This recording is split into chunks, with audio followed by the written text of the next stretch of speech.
22nd of Old Faithful. Huge ring of people there this afternoon. Beautiful weather, clear sunny days, beautiful valley. And you're in one of the sections of the largest hydrothermal field on the planet. They're saying the caldera was about 30 miles wide when the last time this thing blew. And you're looking about 650,000 years ago, I think. And they're sometimes 1 million years apart, the major eruptions.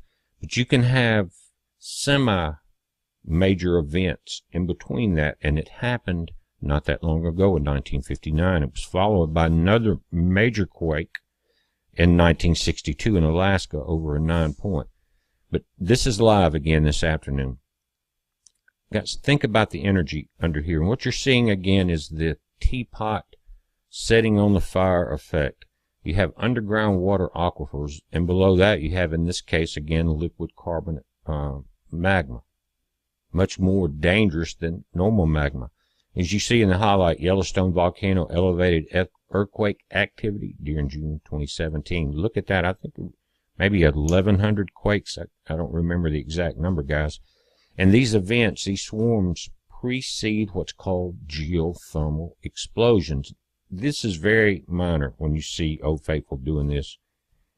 But what has happened in 1959, going back, this is not millions and hundreds of thousands of years ago, guys. Okay?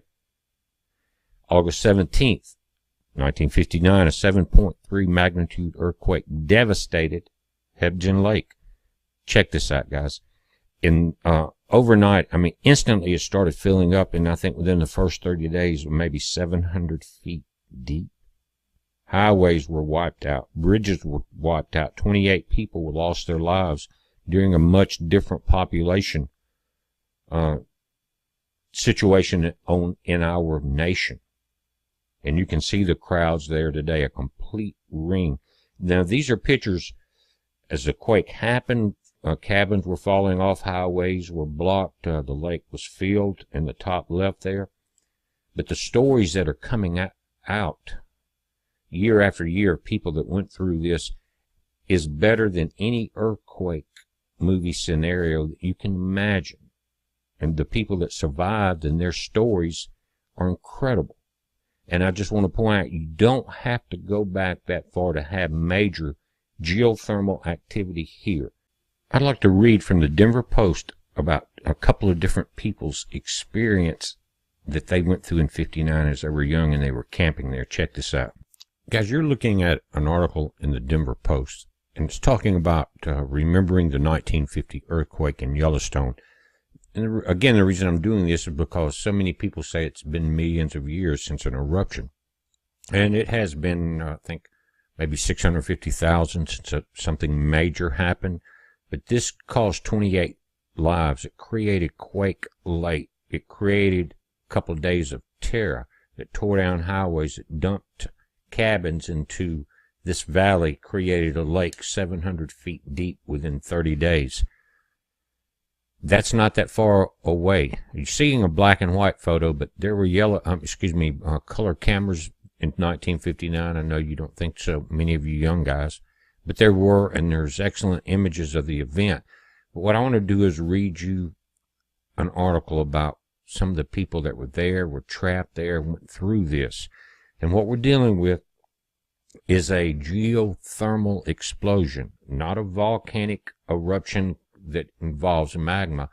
But remember my last video about Yellowstone, guys, was that it was not magma. It was basically molten liquid carbon, which when that erupts, there's so much more carbon pollution into the atmosphere, you create extreme conditions, especially what would be called a nuclear winter, when the sun's reflected back into space, and we're dealing with solar minimum and the approach of a mini ice age. But there's been several hundred quakes in Yellowstone this year. I think there were about 1,100 possibly in June. I haven't counted them. There was a lot of them. The strongest around a 4.5, which isn't like an epic quake, but it was the strongest quake there since, I think, about 1980. Let's take a look at the article. Now, I've read a few different people's articles about what happened when they were there, but this is Joanne Smith. She said she was 11 years old the night she huddled next to her sister, mother, and dad as the ground shook and swayed. She heard the screams of people who had been camping at the Rock Creek campgrounds in Montana, just outside Yellowstone National Park, when a massive landslide roared down. It was frightening. It was horrible, recalled the Denver resident of the night on August 17th, 1959. You could actually see the ground open up. It has been 50 years since the Hebgen Lake earthquake in which 28 people died. 7 bodies were recovered from the Rock Creek campground and 2 from the Cliff Lake campground. 19 people were never found in that landslide. In less than a minute, 90 million tons of debris had moved and created a lake. Now again, let me say, this was a geothermal explosion. So what you're dealing with, you've got these underground bodies of water. Under them, you have, in this case, liquid molten carbonate. So you have a kettle or tea kettle of water sitting on the stove, and it blows its top. That's why Yellowstone is the largest geothermal spot on the planet. So a geothermal explosion means that that water has become so hot that you have a bursting of the ground, you have major earthquakes, and you have hurricane force winds that are extremely hot. Think about that. So the Hebgen Lake earthquake was 7.3, which is a huge earthquake, and this was Mike Stickney, Director of Earthquake Studies at the Montana Bureau of Mines and Geology. In the past 10 years at the Earthquake Lake Visitor Center in Montana, more than 1,100 small and moderate quakes have been recorded. Guys, this article is older than 2017. We just had that many in the last month. It will likely occur along one of the 45 faults that line the two belts, one stretching from Yellowstone National Park up to Helena, Montana. Guys, and Helena has seen the strongest quakes of this recent swarm, and a second one along the Montana-Idaho border. John Oswald of Castle Rock will never forget August 17th, 1959. John, his mom Dorothy, and dad Terry had been going to the Madison River for years to go fishing with Hank Powers, the owner of Halford's Camp, 3 miles upstream from the Rock Creek campground. Guys, it's the same scenario that we've all seen our entire life. Our favorite camping spot on the river, lake, wherever it is. Just another weekend. He said, after dinner that night, John went to sleep on the screen porch of the cabin. Said he began to read before slipping into a sleeping bag as his parents slept in the 2-room cabin. And I can relate to that on those warm evenings. That screen porch and a hammock or something is much better, or even a sleeping bag, than inside. He awoke to his world coming apart. The shaking and the noise was horrific, said Owen, who was 15 at the time. It was just way louder than thunder, just one of the loudest noises I'd ever heard in my life. The porch split off from the main cabin. The cabinets spilled their contents, the icebox tipped over, and the doors jammed. Then Powers came flying out of the nearby cabin, yelling that everyone had to evacuate because the dam might burst. What happened, guys? You had the river coming down in that massive lake form, but this geothermal explosion created a massive wave along with that earthquake that breached the Hebgen Dam. The people fleeing Halford followed a dirt road and crossed a bridge damaged by the quake. They drove to the highest point in the canyon, later named Refugee Point, where about 300 survivors gathered and spent the night. Let me say this, population in the United States is a lot different than it was in 1959.